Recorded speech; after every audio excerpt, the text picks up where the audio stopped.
Hermanos, muy buenas noches.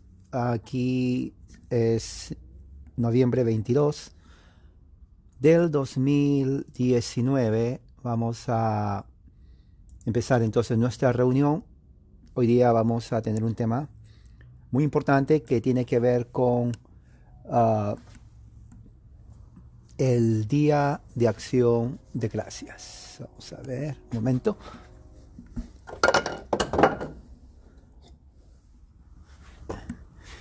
El Día de Acción de Gracias y ah, decirles que ya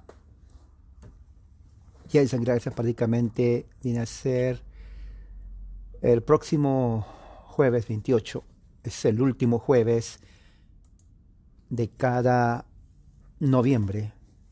Se celebra en los Estados Unidos el Día de Acción de Gracias. Y vamos a hablar sobre qué es lo que significa, su origen, cuál es el contexto social, cómo empezó y bueno, entonces va a ser una reunión muy buena. Vamos entonces a hacer una oración. Ok, oremos. Padre Celestial, gracias por tu amor y misericordia. Eres un Dios grande y poderoso, creador del cielo y de la tierra. Que esta noche, Señor, podamos nosotros entender y aprender lo que es acción de gracias, que en tu voluntad, Señor, de acuerdo a las Escrituras, tenemos que darte. Y como los que vinieron a esta nación hace más de 400 años, Señor, entendieron el significado del Día de Acción de Gracias. Y así te pido en el nombre de Jesús. Amén. Muy bien, hermanos, entonces hoy día es historia, pero que está relacionado a las escrituras. Entonces, eh, voy a pedir su atención. Miren lo que tengo aquí. No sé si pueden verlo. Esto es un buque, una nave marítima.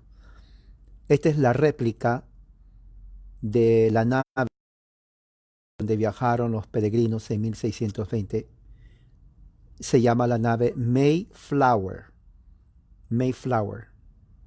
Entonces, esta es una réplica exacta de cómo fue la nave donde viajaron los peregrinos que vinieron de Inglaterra en el año 1620 aquí a las costas del Atlántico de lo que después se convierte en los Estados Unidos de América. Esto lo tengo por años. Aquí está. Mayflower.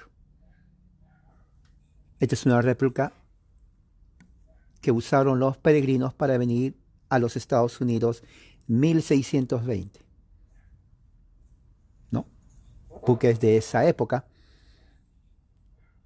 Entonces lo usaron para venir a los Estados Unidos. Ah, la historia es muy interesante porque tiene que ver con la Reforma. Martín Lutero, 1517, pone sus tesis. Juan Calvino, 1535, publica sus instituciones de la religión cristiana.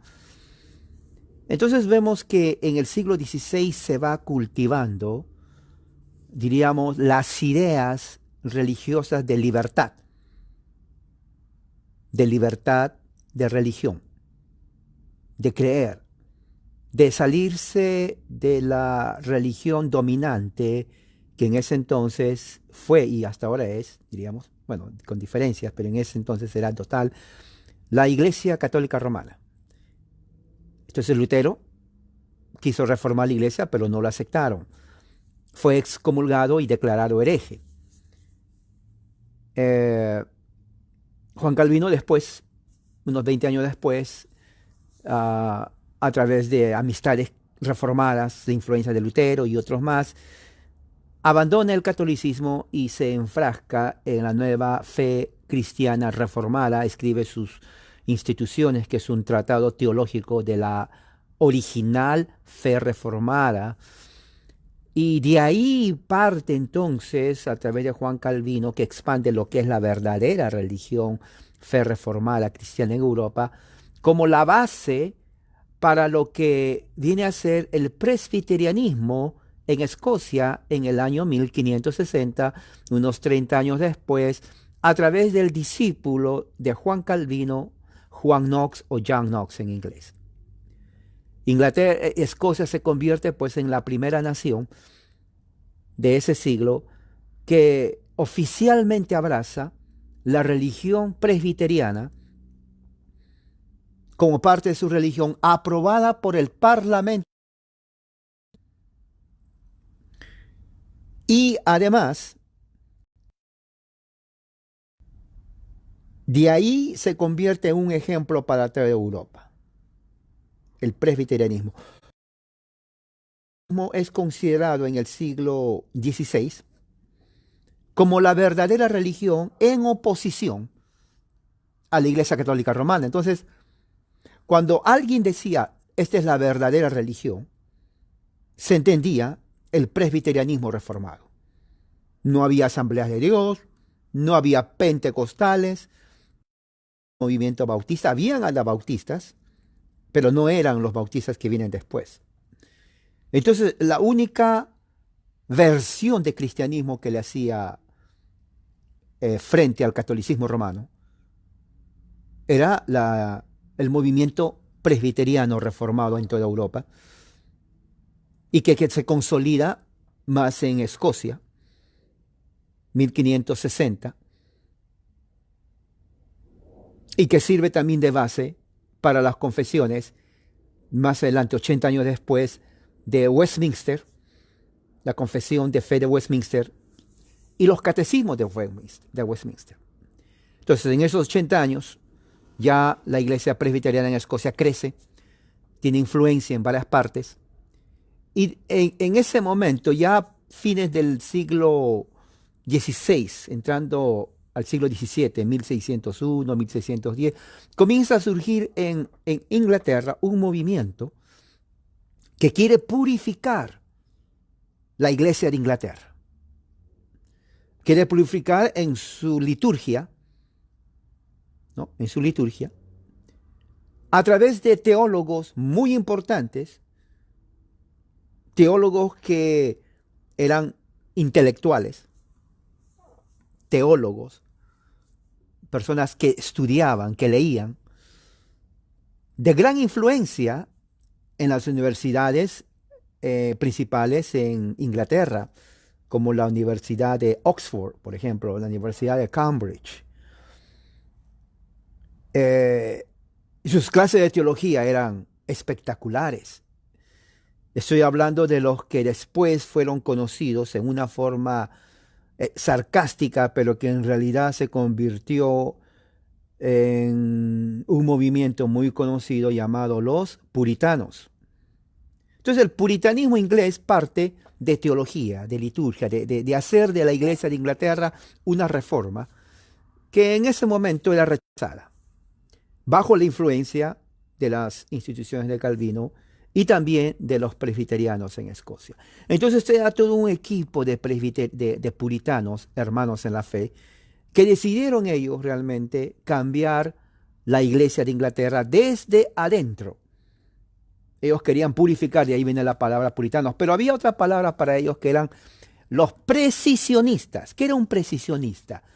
Precisionista era aquel teólogo inglés que formulaba conceptos teológicos a la precisión teológica de su tiempo. No había intermedios, no había acercamientos, tenía que ser preciso. Estudiaban las escrituras bien, ¿no? Estudiaban las escrituras. Ellos estudiaban las escrituras, ¿no? Escribían bastante. Más de 100 puritanos teólogos. Y era su precisión teológica, sus volúmenes increíbles. No había luz, no había internet, pero ellos escribían, ellos se quemaron los ojos escribiendo todo el día. Teología reformada. Esos eran hombres serios. No estamos hablando de payasos que existen hoy en el evangelicalismo, que no leen, que se hacen millonarios de la ignorancia de millones de evangélicos. No estamos hablando de eso. Estamos hablando de personas serias en teología. Estamos hablando de personas serias en teología. Personas que realmente tenían amor a Dios, pero también amor a la lectura y a la teología. No eran flojos, no se quedaban dormidos hasta las 8 de la mañana cuando tenían que estar en la iglesia a las 6 de la mañana. No, hoy en día yo creo que el 90% de evangélicos son bien flojos, perezosos, ¿no? Les cuesta levantarse a las 5 de la mañana a orar, de verdad, les cuesta, quieren estar abrigaditos en la cama. En fin, eso es el evangelicalismo 2019. Pero los puritanos pensaban diferente. Para ellos era una vocación, era una misión, era la vida misma la teología. Pero había otro grupo que decía, no se puede cambiar la teología anglicana desde adentro. La única forma es separarnos de ahí. Y se separaron. Formaron sus propias comunas, propios grupos, y eran llamados los separatistas ingleses. A diferencia de los puritanos, los separatistas, bueno, lo que unía en común es que rechazaban el anglicanismo. Ellos querían una religión, una fe más pura también. Pero decidieron hacerlo separándose. Por eso se llaman los separatistas. Tanto era su rechazo a la liturgia anglicana que muchos de ellos viajan a Holanda, los separatistas.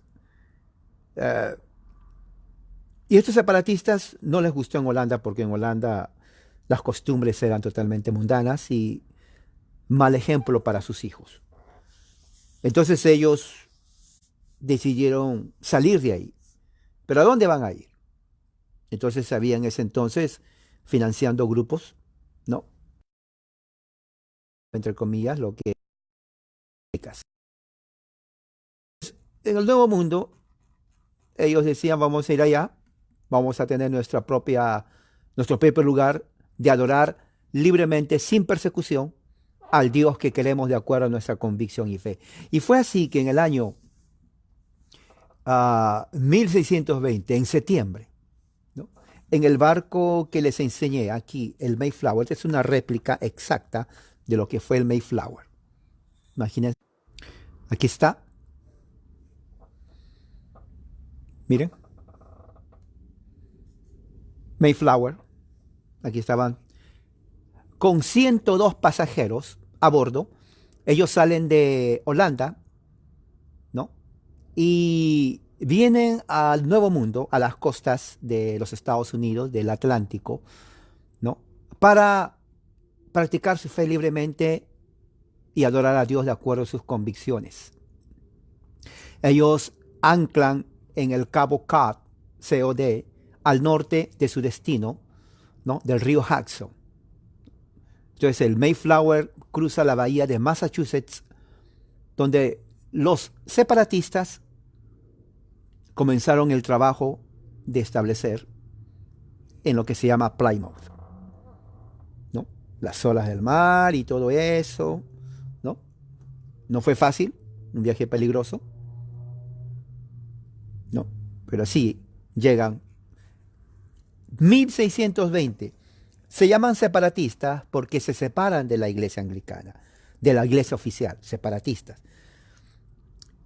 Años más tarde, a esos separatistas los llaman los peregrinos, pero ellos no se conocían como peregrinos todavía, simplemente como cristianos.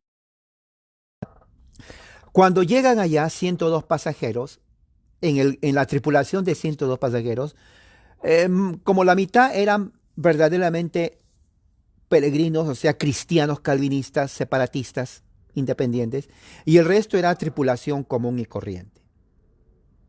Entonces hubo un problema ahí. Entonces los que no eran de la fe querían hacer lo que les da la gana. Pero los separatistas, los cristianos, calvinistas, dijeron, no, señores, aquí hay un orden.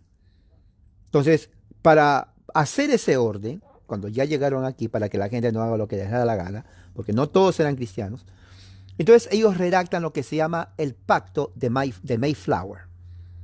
El pacto de Mayflower. ¿Qué es el pacto de Mayflower? El pacto de Mayflower era prácticamente eh, leyes que se hicieron en ese momento para gobernarse temporalmente. Pero era un pacto. O sea, todos tenían que firmar. Cuando hay un pacto, todos firman. O sea, era una carta política de gobierno. La primera carta política de gobierno en suelo norteamericano. El pacto de Mayflower. En inglés se llama The Mayflower Compact. O sea, era un escrito político, diríamos como una pequeña constitución en donde todos los que estaban ahí tenían que firmar y cada firma implicaba que ellos se adherían a los principios políticos de gobierno de ese entonces, y esto es interesante porque estamos hablando de 1620, entonces, teniendo eso en mente, ¿no? Ellos hacen uh, el pacto de Mayflower donde todos tenían que firmar. ¿Qué es lo que dice ese pacto? ¿Qué es lo que dice esa carta? ¿No? Era, digamos, podría decir, uh, una carta más o menos así, ¿no? Y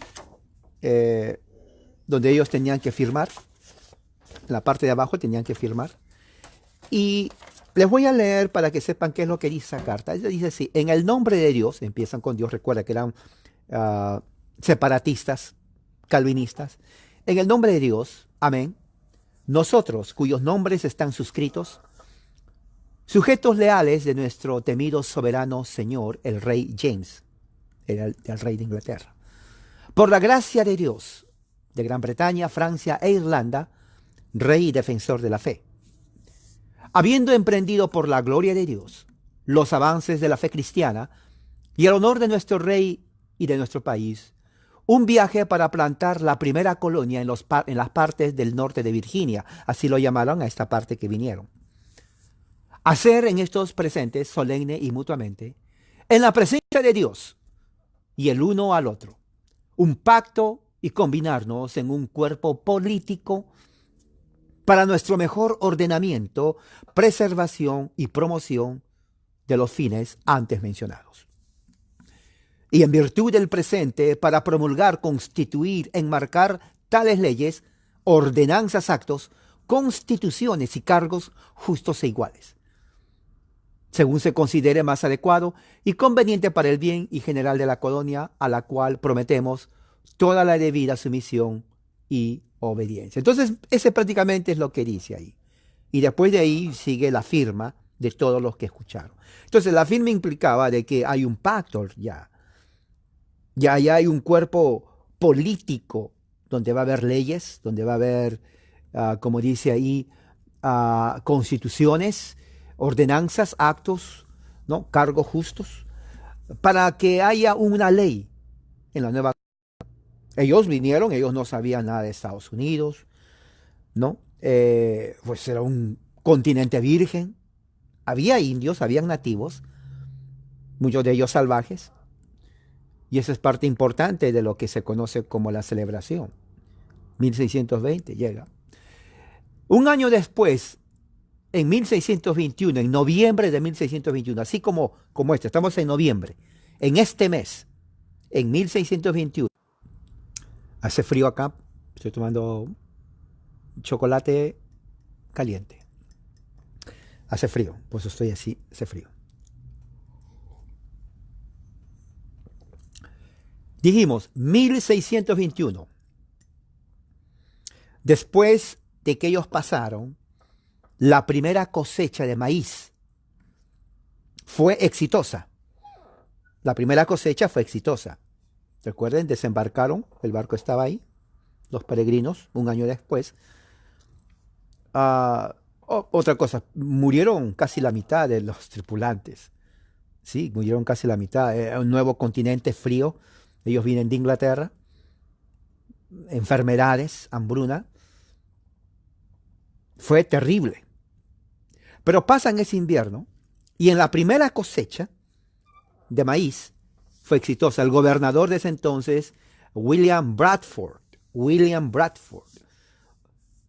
en, en una forma de dar gracias a Dios, escuchen bien, obviamente que ellos oraron, obviamente porque eran peregrinos calvinistas, en una forma de agradecimiento, el gobernador organiza una fiesta y celebración. Y lo interesante, ya tenía un año, se hicieron amigos de algunos nativos, invitaron a los indios nativos, ¿no? Invitaron de la tribu Wampanoag. La tribu se llama Wampanoag, una tribu de ese entonces. Y el nombre del el jefe de la tribu Wampanoag se llamaba Massasoit, con T al final, IT, Massasoit, una sola palabra, Massasoit, doble S, Massa, doble S, Soit, Massasoit. Entonces, de la tribu de los Wampanoag, entonces ellos vinieron, ¿no? Y muchos historiadores dicen, bueno, ese es el primer día de acción de gracias. Si se llama acción de gracias en el sentido de una fiesta, de dar gracias por lo que tuvo una buena cosecha, es correcto, eso fue, diríamos, la primera celebración. Pero esa celebración fue más una celebración social. Una celebración social. ¿Por qué? Porque en esa celebración, ¿no? 4 días, y un escritor de ese tiempo que se llama Edward Winslow. Edward Winslow escribió, viendo todo, seguramente él estaba sentado, ¿no? Observando cómo los nativos juegan con los peregrinos, con los ingleses. Y de verdad jugaban, no sé qué juego jugaban, en lo que estoy leyendo parece que tenían una pelotita, no sé si era de fútbol, de soccer, pero tenían ya la idea de jugar con pelota. Los niños jugaban con los niños nativos, ¿no? Y seguramente en ese momento primitivo, porque no había otra cosa más, no había televisión, no había nada de internet, entonces su juego seguramente habrá sido rústico, de la naturaleza del tiempo. Este escritor, Edward Winslow, escribe lo siguiente de lo que él observó, de cómo fue 1621, el primer o la primera celebración de acción de gracias desde el punto de vista social. Dice así: al comenzar nuestra cosecha, nuestro gobernador, Bradford, envió a 4 hombres a cazar. Fueron a cazar, a traer comida. No había mercados, no había supermercado, nada de eso. Tenían que ir a la selva, tenían que, no selva, no, a los bosques, mejor dicho. Y así entonces nos regocijamos, estaban contentos, de una manera especial, o sea que era especial ese momento. Después de haber recogido los frutos de nuestros trabajos, 4 en un día mataron a tantas aves. Dice que mataron a aves. Ahora, una de las aves de ese entonces era cantidad de aves, pero había lo que se llama el pavo. No sé, creo que en México lo llaman guajolote, pero es pavo. Salvajes, y eran grandes, y volaban. Los pavos de ahora pues lo engordan bastante, pues apenas pueden volar porque están gordos, pero el pavo silvestre, al igual que el pato, ellos vuelan. No sé cómo, pero vuelan.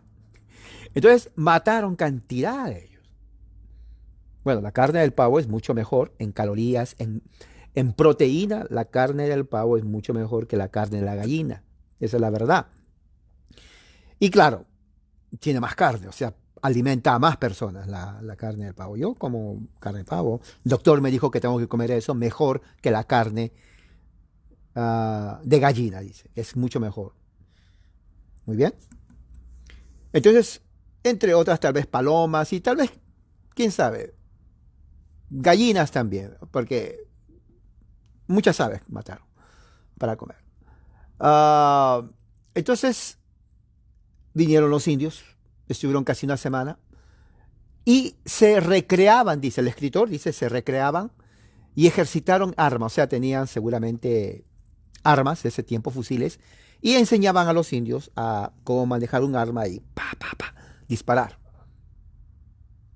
Entonces tuvieron un momento de diversión, se divertían. Para los indios era nuevo ver que era un arma de fuego. Entonces lo agarraban y bueno, pues a disparar, les enseñaban.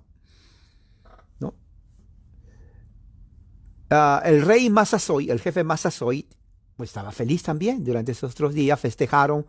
Dice que mataron 5 ciervos. O sea, ganaron 5 ciervos, ¿no? Los que tienen cuernos. 5 ciervos mataron y la carne del ciervo, pues, o del carne del venado es riquísima. Es alta en proteína, muy buena carne, mejor que la del toro, la carne del venado. Y también se lo dieron a algunos perros que tuvieron los peregrinos. Trajeron sus perritos y le dieron carne de pavo y también carne de venado. Y la carne de venado es riquísima,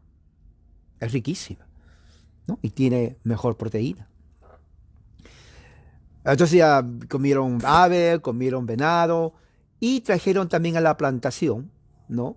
Otra clase de frutas, bueno, o vegetales, como por ejemplo, ah, como estaban cerca de la playa, entonces trajeron langosta, bastante langosta, bastante lo que se llama mariscos, póngale así. Comieron mucho marisco. Y marisco es alto en fósforo y también proteína. O sea, se alimentaron bien, esa gente se alimentaba bien. Y dentro de eso había almejas y entre las frutas había la calabaza, mucha calabaza, y el maíz, mucho maíz. Entonces, y otras hierbas que los indios, los nativos trajeron, las tribus, ¿no? De Massasoit y compartieron con los separatistas ingleses. Entonces fue un momento social. Pero recordemos esto, eran cristianos de todas maneras. Entonces en algún momento ellos oraron a Dios.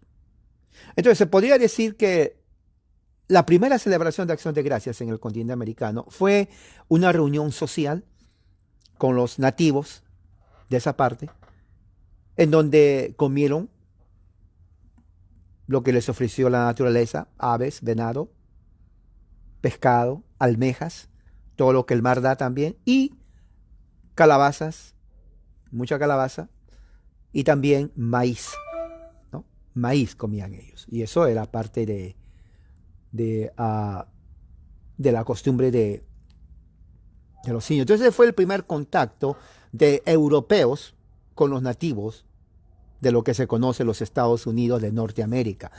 Ahora, 2 años después, en 1623, entra entonces, diríamos, lo que se considera en realidad el Día de Acción de Gracias de un punto de vista espiritual. 1621 fue social. Asumimos que ellos oraron porque eran cristianos. Siempre ellos oraban dando gracias a Dios. Aunque no esté ahí, es lógico, porque son cristianos. Pero netamente espiritual fue en el año 1623. ¿Por qué? Porque en ese año, ¿no? Anteriormente había pasado una gran sequía en esa parte. Entonces, en 1623, para marcar el fin de la sequía, ¿no? Que había amenazado la cosecha de ese año, llegó el gobernador Bradford, el mismo que hace 2 años, ¿no? Se convierte en gobernador, y al ver que la sequía termina en el año 1623, entonces él reúne a toda la gente, a todos los peregrinos, y dice, bueno, vamos a dar gracias a Dios. Mire, dar gracias a Dios. Y dentro de el ejercicio religioso de ese entonces, él manda, como gobernador de la colonia, a que se haga oración y ayuno. Si ven la diferencia, en 1621 hubo abundante comida, cantidad de comida. Pero 2 años más tarde, la celebración de Acción de Gracias, ya no hay comida, sino más bien es espiritual.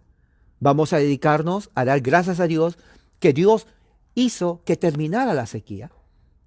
Y fue un momento de oración y de ayuno en toda la colonia. Ayunaron, no comieron a comparación de hace 2 años, sino comienzan a ayunar. Fue un ayuno de agradecimiento a Dios y oración. Entonces, ellos estaban siguiendo los mismos principios presbiterianos del año 1560 en adelante, inclusive de la Confesión de Westminster, lo ponen ahí, ¿no? En el año, durante las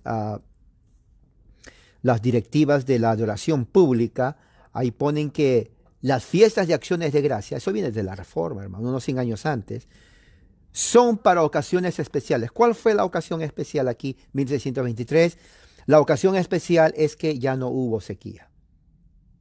Entonces ellos lo ven como un acto de la providencia de Dios, porque los puritanos y los peregrinos creían mucho, igual que los reformadores, en la providencia de Dios. Y eso está en los catecismos.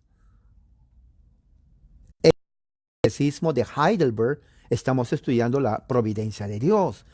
O sea, eran personas teológicamente que entendían que todo lo que sucede es por la obra de Dios.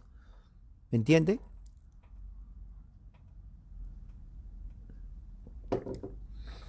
Todo lo que sucede es por la obra de Dios. Entonces, en 1623, el gobernador llama, ¿no?, un día de oración y ayuno como parte de lo que se llama acción de gracias.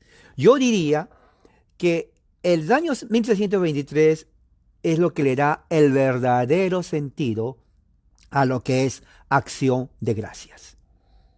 Acción de gracias entonces es prácticamente un día de, obviamente, las gracias a Dios, pero también de oración. Es lógico. ¿Por qué? Porque al dar gracias a Dios, ¿no? Aquí tengo una Biblia. Al dar gracias a Dios, entonces uno puede ir a los salmos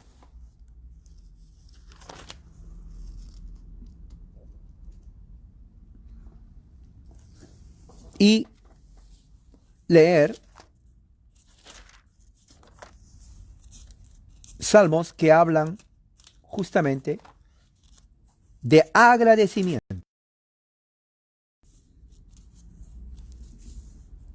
De agradecimiento.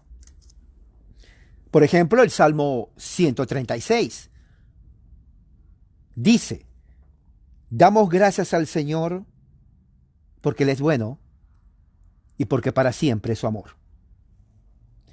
Damos gracias al Señor de los dioses porque su misericordia es para siempre. Damos gracias al Señor de señores porque su amor es eterno. Nosotros sabemos que solamente Dios hace maravillas porque su amor es eterno. Él hizo los cielos de una forma maravillosa porque su amor es eterno. Él expande la tierra sobre las aguas porque su amor es eterno. Él hizo las grandes luces en el cielo porque su amor es eterno. Y también creó el sol para que gobierne durante el día, la luna y las estrellas porque su amor es eterno. Y pone aquí también, Salmo 136, con su mano poderosa y su brazo poderoso, su amor es eterno. Él sacó a Israel de Egipto porque su amor es eterno. Dividió el mar rojo porque su amor es eterno. Y llevó a Israel a través de eso porque su amor es eterno. Llevó a su pueblo a través del desierto porque su amor es eterno. Y Él destruyó a los grandes reyes porque su amor es eterno.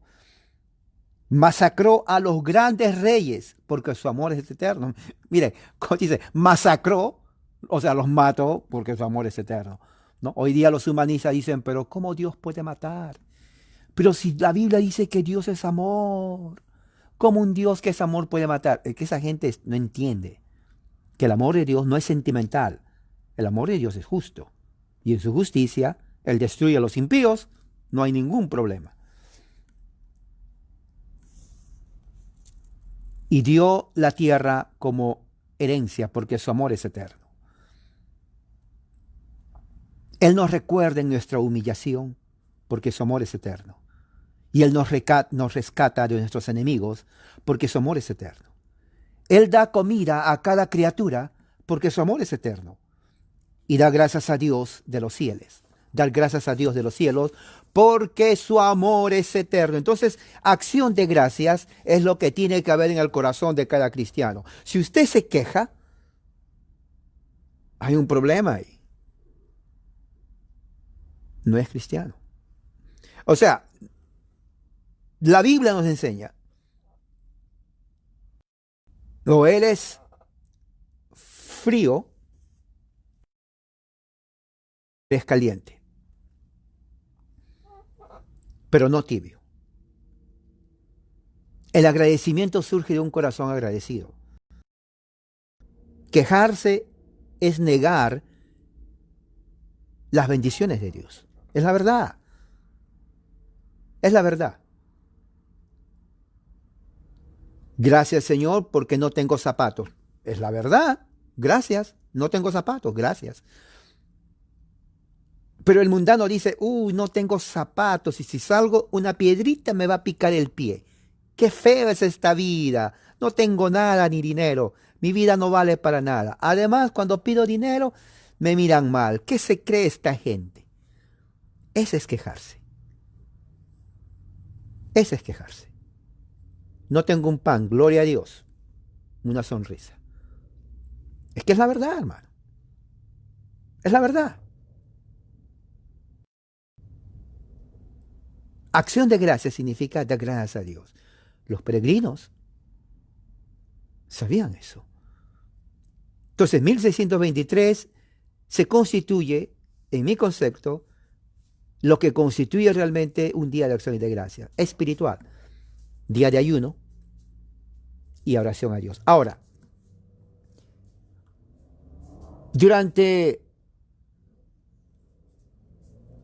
a través de los años, 1623, se comenzó a celebrar, diríamos, generalmente acción de gracias cuando pasaba un evento. Acción de gracias es cuando pasa un evento. Otro evento, por ejemplo, es cuando terminan guerras. La independencia de Estados Unidos vino unos 1776. Y cuando termina la guerra entre las colonias americanas y Gran Bretaña, y viene la independencia de los Estados Unidos en 1776, entonces el Congreso Continental designó muchos días de acción de gracias al año. El primer presidente, George Washington, emitió la primera proclamación de acción de gracias por parte del gobierno nacional de los Estados Unidos y pidió a los estadounidenses que expresen su gratitud por la feliz conclusión de la guerra de la independencia. Fíjese, ¿no? Y por también dar gracias a Dios que se ratificó la primera constitución de los Estados Unidos, que sigue presente hasta ahora. Hasta ahora, es la misma constitución de los Estados Unidos. Sucesores de George Washington fueron John Adams y James Madison. Entonces, presidentes también, ellos designaron también días de agradecimiento. Entonces, la idea de acción de gracias que empezó con los peregrinos, luego siguieron los puritanos también. Entonces, ya permeó la cultura americana en su totalidad. Día de acción de gracias, día de acción de gracias a Dios por todo lo que Dios ha hecho en nuestras vidas, como nación también. Como nación. Entonces, empieza con uno, pero cuando hay un día de acción de gracias es nacional. Todo el país le dice, gracias Dios por cuidarnos, prosperarnos y por darnos esta bendición. Entonces, los Estados Unidos de América, para los que no saben, nace del sentimiento cristiano calvinista del día de gracias, traído por los peregrinos o separatistas y por los puritanos ingleses cuando llegan en 1639. Entonces, las colonias americanas durante el siglo XVII se expanden y se multiplican con la idea teológica que lo que ellos tienen es gracias a la providencia de Dios. Y por lo tanto, tenemos nosotros como nación dar gracias a Dios por sus beneficios. Estoy traduciendo un libro que se llama De los Puritanos en cuanto al trabajo.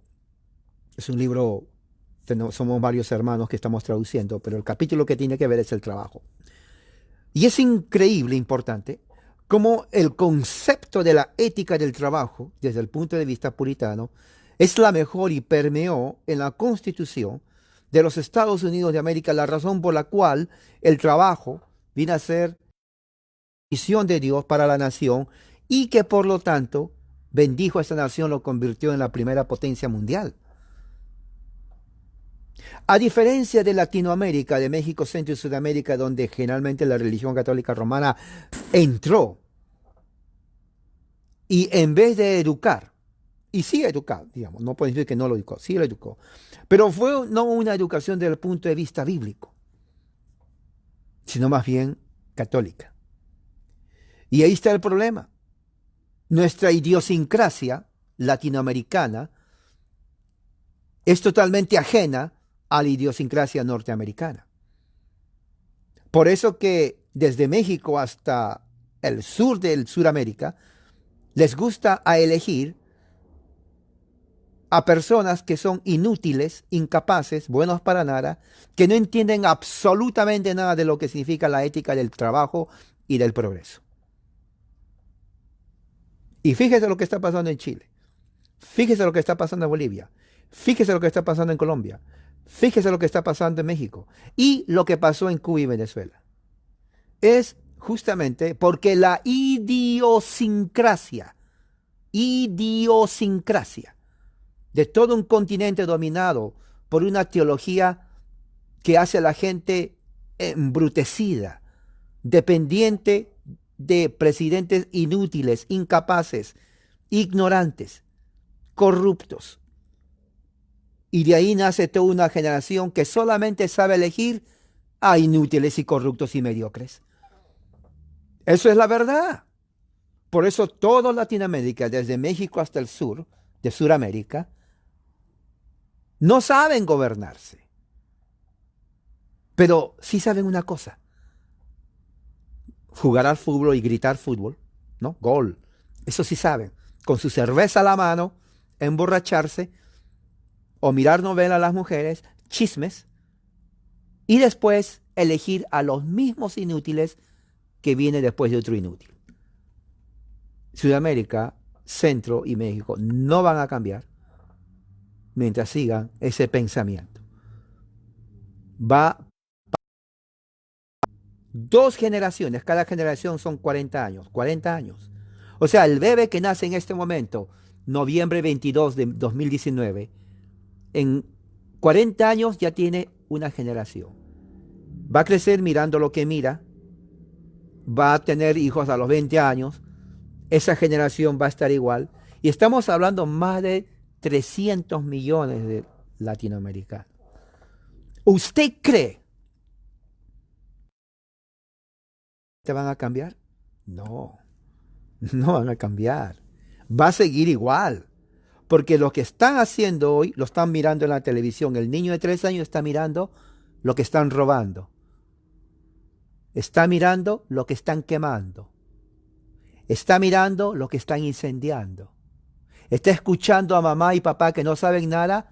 Bien, mata al policía. Qué bueno, porque tenemos que robar, porque no se roba. O sea, ese niño está creciendo. Estamos hablando más de 500 millones de niños escuchando al padre y a la madre que está de acuerdo con el robo. ¿Cómo una nación va a surgir así? No puede surgir así. Y el que quiere cambiar, lo matan o no le eligen. Prefieren al ladrón que al honesto. El honesto dice, oh, muy honesto. Queremos un ladrón que nos siga robando. Y eligen a ladrones. Es la verdad. Eligen a ladrones. Y esos ladrones se reúnen con ladrones. Y así sigue el curso cada 4 años. Rompen, roban, lo que sucede ahorita en Colombia, una educación especial de esa gente. Sus padres le educaron muy bien a los que están robando. Excelente cultura a los que roban. Colombiano robando a colombiano, chileno robando a chileno, mexicano golpeando a mexicano, venezolano igual a venezolano. O sea, Yo me pongo a pensar, ¿qué cambio va a haber? ¿Qué cambio va a haber? Yo no veo futuro. Yo no veo nada absolutamente promisorio. Eso es la generación. Cuando se habla de generación, se está hablando de 40 años de vida. En 40 años de vida, usted y yo ya no vamos a estar aquí. Pero tal vez, tal vez ni sus hijos de ustedes, o estarán viejitos. Pero sus nietos sí. Sus nietos sí. ¿Qué mundo van a ver? No sabemos. Y así, no creo que sea un buen mundo promisorio para ellos. Nadie hace nada. En Chile, ni siquiera un policía puede tirarle una balita chiquita, nada que roben. Colombia está lo mismo. Entonces, dentro de ese contexto totalmente diferente a 1620, hay una gran diferencia. ¿Por qué es así? Porque nunca se enseñó la ética de lo que es el trabajo. No depender del gobierno. El gobierno no me tiene que dar comida, ni dinero, ni medicina, ni educación gratis. Ni tampoco mujer gratis, ni esposo gratis. No, el Estado no tiene que darme nada de eso, ni yo esperar nada de eso. Lo que tiene que hacer es trabajar libre para prosperar, sin intromisión del Estado, ni pedirle ni un centavo al Estado. Nada de eso. Pero eso es imposible porque en Latinoamérica, por generaciones, es como que hay una condenación eterna, una maldición eterna, en donde todos van a elegir a ratero. No hay una forma de romper el ciclo. No hay. Brasil tiene un buen presidente, Bolivia sacó a uno, pero tiene que ser a la fuerza. Y educar a la gente, reeducar a la gente. Si yo fuera presidente, si yo fuera presidente, sonó como a Cantinflas, él dice, si yo fuera presidente. Bueno, pero no soy Cantinflas, pero si yo fuera presidente de mi país, número uno, expulsar así radicalmente, drásticamente, no me importa las Naciones Unidas, no me importa los derechos humanos. Expulsar a todo comunista, todo marxista, toda feminista de las escuelas y del gobierno y universidades. Sacarlos, aunque se quede con dos o tres maestros que son fieles. Pero sacar, porque eso es lo que destruye a la sociedad. Esa gente destruye a la sociedad. Sí, los destruye a la sociedad. Lo destruye. ¿Se imagina usted que una esposa decente hable con una prostituta y le diga, enséñame cómo tratar a mi marido? Eso es impensable. Bueno, es lo mismo en el gobierno. No podemos tener criminales pidiéndole consejo de cómo gobernar el país. ¿Cuáles son esos criminales? Los comunistas, socialistas y marxistas. Esos son los criminales. No se puede tener diálogo con ellos. Sacarlos inmediatamente, no sé, llevarlo a un zoológico, no sé a dónde, pero no tienen participación, porque ellos envenenan la mente de los jóvenes. Pero en fin, pero el punto está, si hay algo que podemos entender o aprender del Día de Acción de Gracias, es que hay un Dios soberano sobre todas las naciones. Un Dios que tenía el mismo concepto los reformadores, los puritanos y también los peregrinos. Ese Dios gobierna todo. Es un Dios que pone reyes y saca reyes. Pero recuerde, todo rey tiene que someterse a la voluntad de Dios. El que no se somete a la voluntad de Dios se convierte en un tirano. Un tirano es aquel que odia la ley de Dios, es un pagano, es un idólatra, es un inmoral, es un corrupto, es un socarrón, es un soberbio y arrogante, ¿no? Es un hombre sin ley, es una persona que actualmente hace lo que le da la gana, ¿no? Y como resultado, como hace lo que da la gana y es incapaz, inútil, imperfecto, limitado en su razonamiento, entonces trae desastre a toda la nación y los justos sufren a causa de los impíos.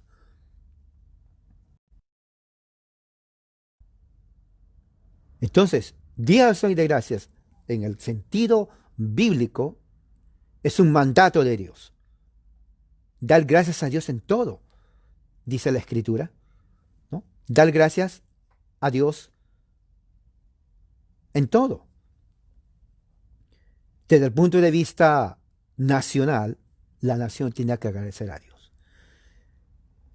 Ya está en la conciencia norteamericana, en Canadá también se celebra, pero ya en la conciencia norteamericana el hecho de que dar gracias a Dios involucra no solamente el aspecto individual, oh Señor, gracias porque me diste una casa, sino gracias por protegernos como nación, por protegernos como pueblo. Y yo creo, habiendo estudiado esto de la historia de los Estados Unidos, habiendo estudiado y conocer la política que gobierna los Estados Unidos, la constitución y la cultura, aún dentro de su imperfección, esa imperfección no es nada comparable a la imperfección que se ve en los países latinos. Todavía hay un sentido de enlace sólido en este país desde el punto de vista bíblico. Mire, estamos hablando de 1620, 700, 800, 1900. Ya el año que viene va a haber 400 años, se va a cumplir. 400 años del Día de Acción de Gracias aquí en tierras norteamericanas. Entonces, de ahí surge mucha de la fe que usted tiene. Porque en el año 1740, unos 150 años después de los peregrinos en los Estados Unidos, comienzan los movimientos y denominaciones cristianas, evangélicas, reformadas presbiterianas en ese país. Para 1840-50 ya el evangelicalismo está tomando forma, hay más sectas evangélicas. Para el año 1910 sale el pentecostalismo. El evangelicalismo se consolida en el año 1920. Estoy hablando de hace 100 años. 100 años. Y de ahí, tal vez usted ni yo nacíamos, pero cuando usted y yo nacimos, ya había evangélicos. ¿No? Ya había evangélicos. ¿De dónde vienen los evangélicos? El gobierno mexicano no lo hizo, el gobierno de Chile tampoco. Vienen de aquí, de los Estados Unidos. De los Estados Unidos. Su religión, su secta evangélica, Puerta del Cielo, Arca de Salvación y un montón de nombres que pone. Tiene un origen. Ese origen sale últimamente del evangelicalismo que fluye en en el siglo XIX y también parte del siglo XX en los Estados Unidos de América. Entonces, todo eso es por la libertad que existe en este país en cuanto a la proliferación de la fe cristiana en todas sus formas, diversidades y denominaciones. Y cada una de ellas, aunque hay diferencias teológicas en términos y en doctrina, hay un vínculo norteamericano, y eso es cierto, que cuando viene el Día de Acción de Gracias, tenemos que dar gracias a Dios. Ahora, claro, el Día de Acción de Gracias aquí en los Estados Unidos se celebra de una forma, también hay oración, yo creo que también hay ayuno en algunas iglesias, pero en las casas y en iglesias también se reúnen las familias y traen, como hicieron los peregrinos en el 1620, cantidad de comida. El plato central en la mayoría, en la gran mayoría, es el pavo. Luego vienen ensaladas, pastel de calabazas, bastante pastel de calabaza, pastel de manzana, frutas, ¿no? Su vino, ¿no? Y unos ponen un jamón también, porque es parte de eso, el jamón. Entre las familias latinas mexicanas hacen tamales, me gustan a mí mucho los tamales, hacen tamales y comidas típicas de cada región de Latinoamérica, incluyendo el pavo y cosas así. O sea, es un momento en donde en la mayoría de las casas, la mayoría, si usted entra a la casa, entonces usted va a ver una mesa grande lleno de todo tipo de comida, todo tipo de comida, todo tipo de comida. Y bueno, es un momento de familiaridad, principalmente en la familia. Uno puede traer amigos también. ah, y pues un momento de confraternidad. Hablan, se ríen. O sea, es un momento, yo considero, Día de Acción de Gracias mucho más importante y significativo que la Navidad. De verdad. Acción de Gracias es más bíblico, más espiritual, más llegado a una conexión, una comunión con Dios y una comunión con el ser humano. Así exactamente el concepto puritano de lo que significa la vida cristiana desde un punto de vista bíblico, familiar y de localidad, de comunidad social. Eso es acción de gracias. Navidad no es así. Navidad es regalos. Es más, tanto es regalos que se olvidan que es Navidad. Yo quiero mi regalo, punto, se acabó. No, eso no. Acción de gracias no es regalo. Acción de gracias, gracias. Pues ¿a quién? A Dios. Acción de gracias a Dios. Para los cristianos protestantes, el catolicismo aquí también es un catolicismo protestante. Usted sabe, es algo muy importante aquí. En los Estados Unidos, a diferencia del catolicismo en otras partes, y esto grábese en la mente, el católico en los Estados Unidos es protestante también. Ahora, será como que protestante si tienen esto. Sí, sí, ellos practican eso. Pero protestante por la cultura protestante norteamericana. Ellos celebran acción de gracias. El catolicismo norteamericano es diferente a otros catolicismos en Latinoamérica. Es protestante en ese aspecto cultural. Y las iglesias católicas, acción de gracias también. Es más, los hispanos que vienen a Estados Unidos celebran acción de gracias, los que están aquí, porque en sus países no lo hacen. Por ahí me dicen que en algunos lo están haciendo, pero no es costumbre, no es tradición. Aquí sí, y es fuerte. Y muchas familias de inmigrantes que no tienen familias aquí, entonces se unen con amigos y les invitan a sus casas y bueno, comparten.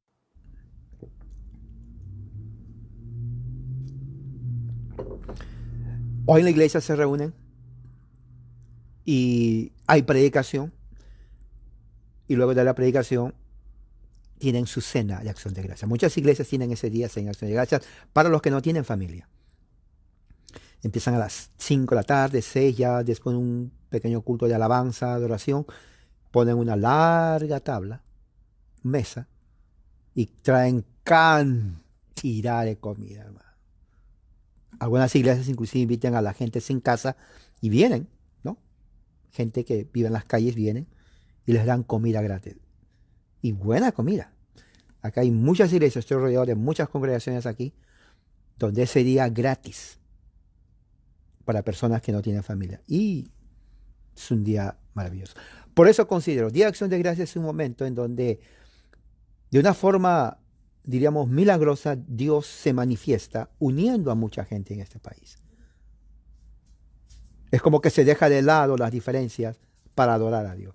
Es más, personas que tal vez nunca han entrado a una iglesia ese día entienden lo que significa la fe en Jesucristo, la fe en Dios. Entonces, cuando usted da gracias a Dios en un contorno así, es como que estamos reviviendo el mismo espíritu puritano peregrino de lo que significa acción de gracias. Que dije al principio de mi estudio, no existe lugar para quejarse. El cristiano no debe quejarse. Lo tengo que repetir, lo repito. Ahora, en medio de la necesidad, Pablo nos enseña no a quejarnos. Y él murió totalmente físicamente deshecho. Pero nosotros no vivimos así. Vivimos mucho mejor que nuestros antepasados. Mucho mejor. Entonces, ¿quejarme de qué? Yo me pongo a pensar, ¿quejarme de qué? A ver, ¿de qué? Pues no tengo de qué quejarme. Bueno, se está enfriando mi chocolate, pero no me voy a quejar de esto.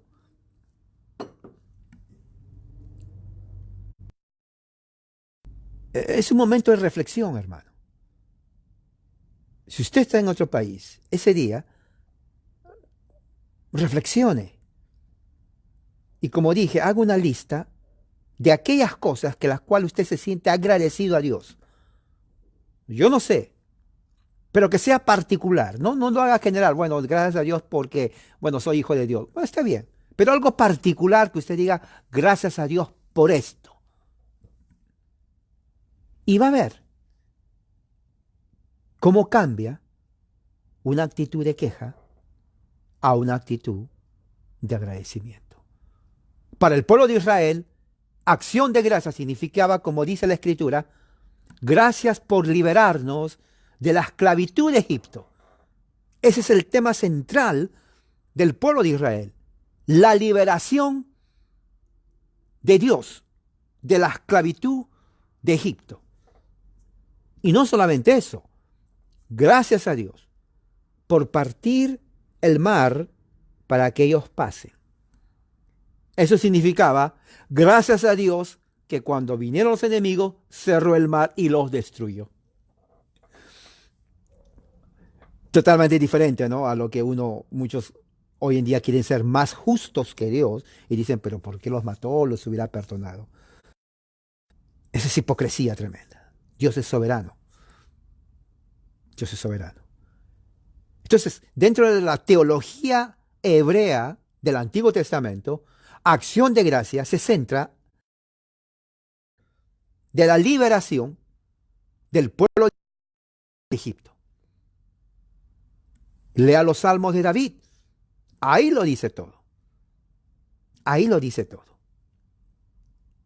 Para el cristiano, viene a ser gracias, como dice Pablo en todas sus cartas, ¿no? En todas las cartas.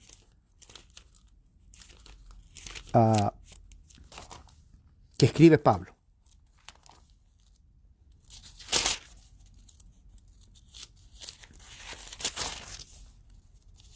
Aquí está. Está en Gálatas.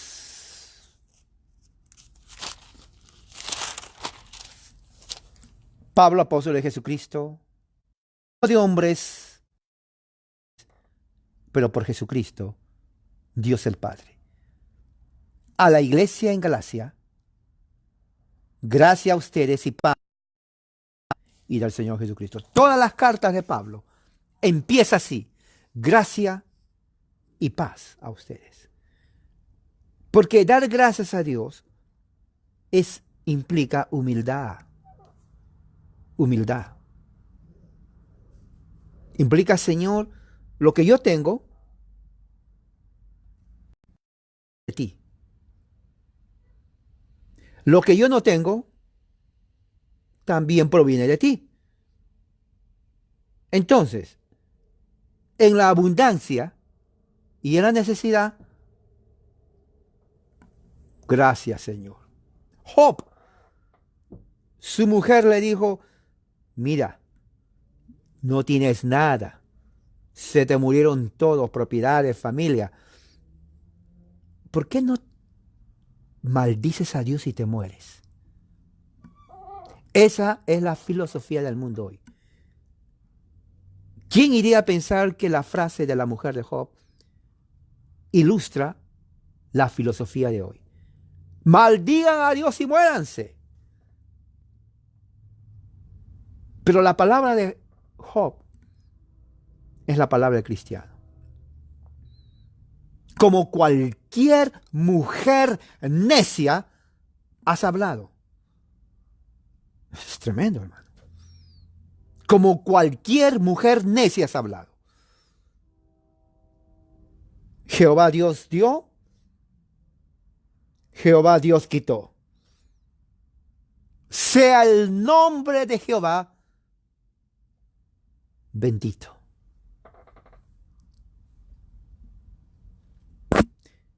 Eso es un corazón agradecido.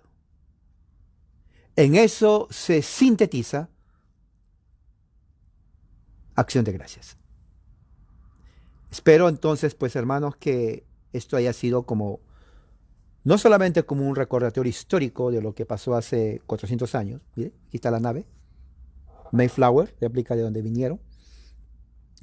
sino que también sea una inspiración y una motivación a dar gracias a Dios en todo, hermano. Especialmente en ese tiempo de caos social, de terror por grupos ateos, rebeldes. Y en nuestra oración de agradecimiento, Dios sabe nuestras necesidades. Antes de pedirle, Señor, Él lo está haciendo. Usted dirá, pero ¿cómo si se están destruyendo? Sí, sí, sí, eso es la gente impía. Siempre hubo gente impía. Pero la bendición de Dios no es como nosotros pensamos que es. Dios bendijo al pueblo de Israel. ¿Cómo? Dos formas. Los liberó y mató a los enemigos. Los destruyó. Igual hoy. Dios libera a su pueblo, pero destruye a sus enemigos. Justicia de Dios. Vamos a orar. Padre Celestial, gracias Señor por este momento. Señor, que tu gracia y tu amor sea con nosotros. Recordamos cuando trajeron peregrinos puritanos a esta nación.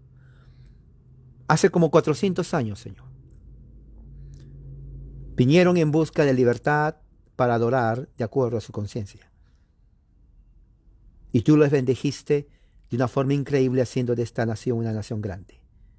Por la fe de ellos, por su fidelidad, por creer en tus promesas y en tu palabra. Así también, Señor, venimos a ti, a darte las gracias en las buenas y en las malas, en necesidad y en abundancia. Porque como dice Job, tú diste, tú quitaste. Sea tu nombre para siempre bendito. Y así, Señor, en el nombre de nuestro Señor Jesús. Amén.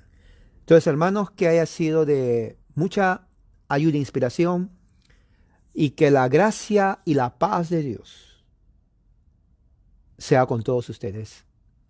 Ahora y siempre, un fuerte amén. Griten, amén.